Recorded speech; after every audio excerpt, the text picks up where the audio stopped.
ఐటీలో ఎంట్రీ కావాలా? Trainee software engineer గా అజా కోడింగ్ ట్యూటర్ లో 2 వీక్స్ ట్రయల్ పీరియడ్ లో వెంటనే చేరండి. Hi hello welcome to Suman TV. నేను మీ రోషన్. ప్రజెంట్ నాతో పాటు ఉన్నాడు radio jockey, host, composer, music composer and actor. చాలా ఇంకేమైనా యాడ్ చేయొచ్చా? లేదు డార్లింగ్, చాలు. చెప్పి చెప్పి నాకే బోర్ కొట్టేసింది. Noel. Thank so you, Noel darling. ఎలా ఉన్నావో అని All good, అడగక్కర్లేదు. Very very happy to Thank be you. here, Roshan. Thank you so much. Yeah. చాలా ఇయర్స్ తర్వాత కలిసాం. అవును. చాలా చాలా మాట్లాడుకునేవి ఉన్నాయి. సో లెక్కలు తేల్చేద్దాం ఈరోజు. ఎందుకు బ్రో, గతం గతహ అంతేనా? అందరూ సూపర్. అన్నిట్లలో మాట్లాడింది మన దగ్గర, మళ్ళీ మాట్లాడేందుకు. అంతేనా? రోషన్ షో అంటే డిఫరెంట్ గా ఉండాలి కదా. రోషన్ అంటే వెలుగు బ్రో. మన షోలో మనం చూసిన వాళ్ళకి డార్క్నెస్ కన్నా వెలుగు ఎక్కువ కనిపించాలి నేను అనుకుంటున్నా. సో డార్క్నెస్ లో నుంచి చిన్నగా అట్లా వస్తుంది వెలుగు అన్నమాట. వెలుగున్న చోట డార్క్నెస్ ఉండదు, ఛాన్సే లేదు. ఇంకా వెలుగేందుకు ఇంకా అక్కడ. సూపర్. రీసెంట్ గా వచ్చిన మూవీస్ తో మళ్ళీ నోయల్ అలా అలా అలా తలుక్కుమన్నాడు అనమాట స్క్రీన్ మీద. అండ్ పొట్టేలు ఒకటి, అండ్ కృష్ణరాజు గారి ఇంట్లో ఫుల్ హల్చల్ చేశారు. పొట్టేలు తీసుకెళ్లే లోపలికి. లక్కీగా మేడం కూడా చాలా హంబుల్ బ్రో. అంటే ఎంత పైకి వెళ్తే అంత ఒదుగుతారు, అంత ప్రేమగా ఉంటారని అనిపించింది వాడిని చూసిన తర్వాత. అంటే చాలా చాలా ఫ్యామిలీస్ ని అలా చూసారు. వాళ్ళు ఉన్న ప్లేస్ కి వాళ్ళు ఎంత హంబుల్ ఉంటారంటే అంత బాగుంది. చాలా షీ వాజ్ వెరీ వెల్కమింగ్. అవును, చాలా హ్యాపీ అనిపించింది. బేసికలీ అనన్య అంటే చాలా ఇష్టం ఆవిడకి. సో అమ్మ రావాలనుకుంటున్నాను మీ దగ్గర కంటే వచ్చేయండి అమ్మా అని చెప్పి వెళ్ళిన తర్వాత she was so lovely to be there. Reason ఏంటి పొట్టేలు తీసుకెళ్ళడానికి అక్కడికి, అంటే ఆయన దగ్గరికి? ప్రమోషన్. యాక్చువల్లీ మేము ఏంటంటే పొట్టేల్ బ్లెస్సింగ్స్ అని స్టార్ట్ చేసాం. యాక్చువల్లీ ఒక ప్రమోషన్ యాక్టివిటీ లాగా.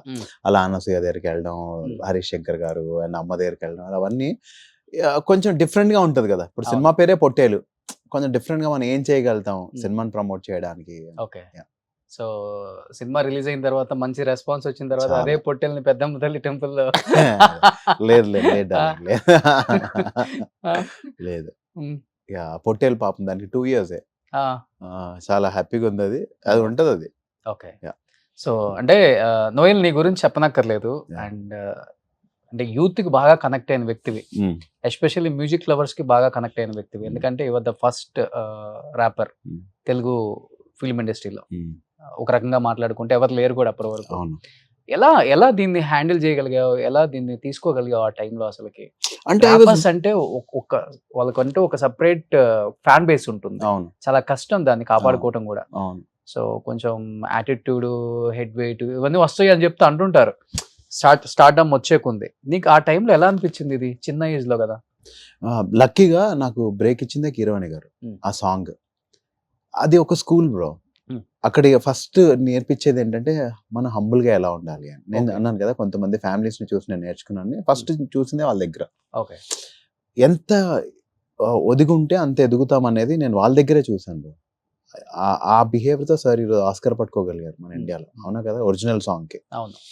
సో అది ఎంత బ్యూటిఫుల్ అది. సో లక్కీ, నా అదృష్టం ఏంటంటే అక్కడ వాళ్ళు నాకు బ్రేక్ ఇవ్వడం, అక్కడ నుంచే నేను అవన్నీ నేర్చుకోవడం. టైం కానీ, నేను అందుకనే టెల్లింగ్ సారీ అని చెప్పి నేను ముందే ఎందుకు మెసేజ్ పెడతానంటే అక్కడ నేర్చుకున్నాను. నాకు మేడం ఒక అద్భుతమైన విషయం చెప్పారు. ఒకసారి లేట్ వెళ్ళాను నేను. ఎవరు? వల్లి గారు. నువ్వు చెప్పిన టైంకి నువ్వే రెస్పెక్ట్ ఇవ్వకపోతే వేరే మనిషి ఎందుకు ఇవ్వాలనుకోవాలి నువ్వు అని అన్నారు. అదే లాస్ట్. ఇంకా నేను ఆ రోజు నుంచి ఎప్పుడన్నా లేట్ అవుతుందంటే నేను ముందే చెప్తా, ఒక 10 minutes లేట్ అవ్వవచ్చు అంటే. సో అవన్నీ అంటే నేనని కాదు, ప్రతి సింగర్ చెప్పే మాట ఇదే. వాళ్ళ దగ్గర వర్క్ చేసిన వాళ్ళు చాలా డిసిప్లిన్. టైం అంటే టైం. మాకు 9 o'clock రిహర్సల్ అంటే మేము 8:45కే అక్కడ ఉంటాము. ఎందుకంటే మేడం 9 అవ్వకముందే వచ్చేస్తారు.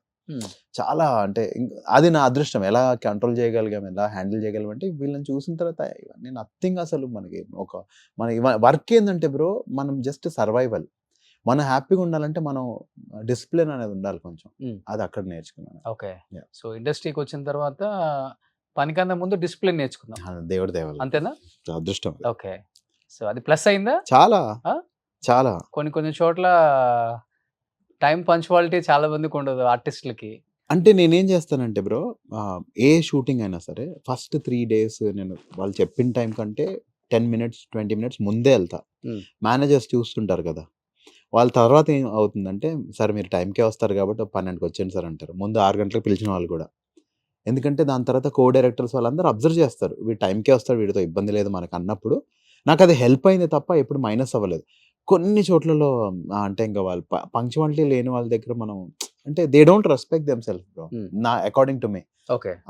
ఇంకా వాళ్ళే వాళ్ళకి రెస్పెక్ట్ ఇవ్వనప్పుడు మనకేం ఇస్తారని ఓకే. అనిపిస్తుంది నాకు. అంతే.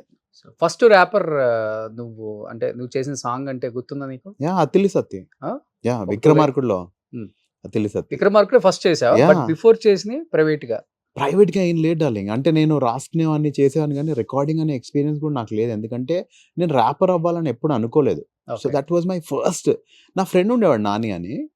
అతను ఒక మ్యూజిక్ క్లాస్ రన్ చేసేవాడు. అక్కడ మా తమ్ముడు నేర్చుకోవడానికి వెళ్ళాడు కొన్ని రోజులు డ్రమ్స్.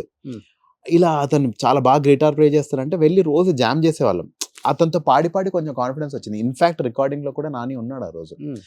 ఆయన ఉన్నాడు కాబట్టి ఇంకొంచెం ధైర్యంగా పాడగలిగా. ఎందుకంటే నాకు ఎప్పుడు ఫేస్ చేయలేదు నాని. ఏంటి ఎలా అంటే ఏముంది బై ఇట్లా చెయ్యి, నువ్వు రాస్తావు కదా అని టకటక.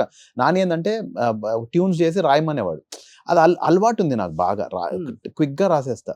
సో రాజమౌళి సార్ అన్నది కూడా ఏంటి రాస్తావా అన్నారు. ఎందుకంటే నన్ను చూస్తే బచ్చగాడిని చేస్తాడో చేయడో అని ఉంటుంది కదా ఫియర్ వాళ్ళకి. పెద్ద ప్రాజెక్ట్ ఏం రాస్తావు అంటే సార్ రాస్తారంటే పెద్ద టైం ఏం లేదు మనకి అన్న. సార్ 20 minutes ఇవ్వండి అని చెప్పి టక రాసేసి వెళ్ళి టేక్ చేసాడమే.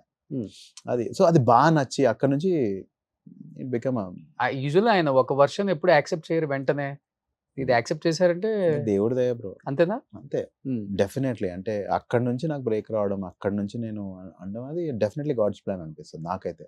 ఓకే. అంటే అది కొంతమంది ఎంత ట్రై చేసినా అక్కడ వరకు వెళ్ళలేరు. మన అక్కడ వర్క్ వచ్చిందంటేనే డెఫినెట్లీ ఇట్స్ గాడ్స్ విల్ అనుకుంటాను. ఓకే. సో నీకు ఫస్ట్ లైఫ్ ఇచ్చిన విక్రమార్కుడు ఒక 2 lines 100% bro. Rip it on now, break it down now, making the money to fake ne, come on sing it on now, break it down now, making the money to fake ne, come on. Atili satay satay satay satay satay atili satay satay satay satay satay, bad the beat, ripping the heat, the head, the sweat, the make it go crazy. He's mad, he's bad, he's making a waste now, come on. Atili satay satay satay satay satay. ఏంటి meaning ఏంటి మధ్యలో? అంటే ఇప్పుడు నాకు చెప్పింది ఏంటంటే ఈడొక దొంగ ఎదవా, ఓకే, వీడు వస్తే నాశనమే చేస్తాడు అని. సో రిప్ ఇట్ డౌన్ నా, బ్రేక్ ఇట్ డౌన్ నా, మేక్ అంటే డబ్బులు ఇచ్చి డబ్బులతోనే ఫేక్ చేపిస్తాడు, ఏదన్నా చేస్తాడు.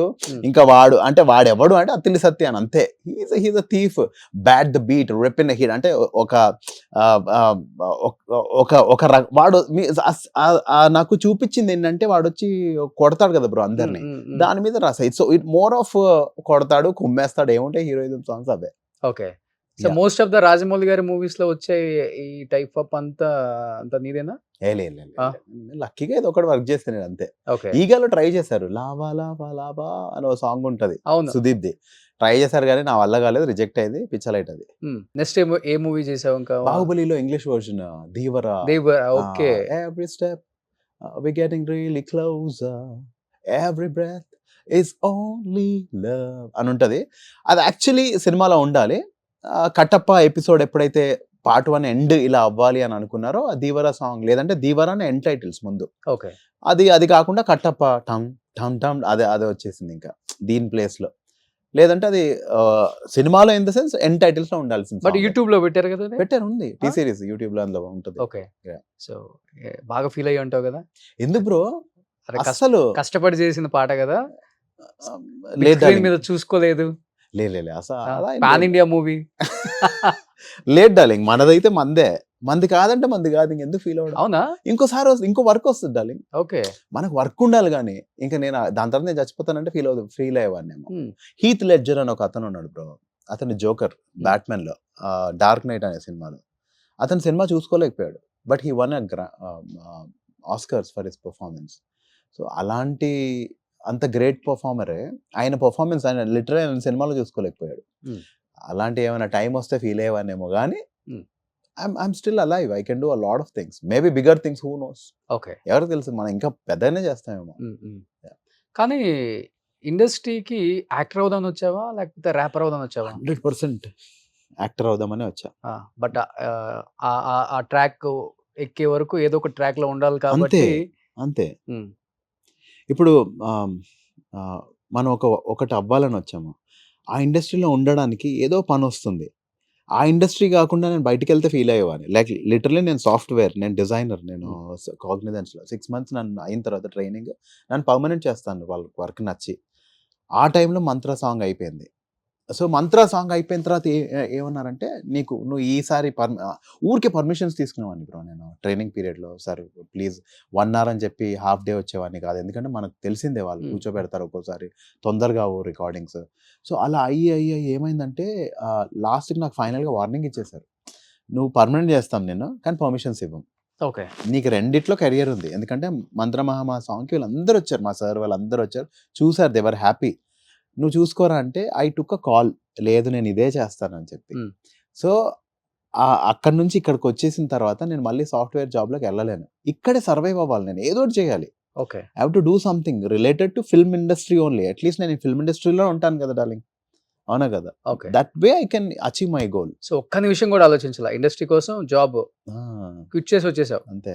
అంతే. మా ఇంట్లో వాళ్ళకి ఎప్పుడు ఒక డ్రీమ్ ఉండేది బ్రో, అంటే మిడిల్ క్లాస్ ఫ్యామిలీస్కి ఏముంటుంది, మా వాడు మంచిగా చదవాలి, జాబ్ జాబ్ చేయాలి, కొట్టాలి. ఫ్యామిలీ లీడ్ చేయాలి, ఇంతే. నేను ఆ జాబ్ తెచ్చుకుని మా ఇంట్లో వాళ్ళని అడిగా, మీరు అనుకున్నట్టు చదివా, జాబ్ కూడా తెచ్చుకున్నా, ఈరోజు పర్మనెంట్ అవ్వాలనుకుంటున్నా, నాకు సినిమాలు అంటే ఇష్టం, నేనేం చేయాలి మీరు చెప్పండి అంటే ఆ టైంలో కొంచెం ధైర్యంగా వాళ్ళు లేదు నోరు మూసుకొని పోవాలని అంటే ఏమో కానీ నమ్మలేదు. బేసిక్గా ఈగా వచ్చే వరకు ఎవరు కూడా కొంచెం భయపడ్డారు, ఎందుకంటే మనకు తెలిసిన వాళ్ళు ఎవరు లేరు ఇక్కడ, I have nobody. So ఇంకా కొంచెం ఈగా వచ్చిన తర్వాత మా నాన్నకి ఆఫీస్లో అందరు మీ కొడుకే కదా మీ కొడుకే కదా, ఇప్పుడు మా నాన్న కొంచెం అప్పటి నుంచి కొంచెం కాన్ఫిడెన్స్ వచ్చింది, ఓకే. లేదంటే అంతవరకు చాలా భయపడ్డాడు.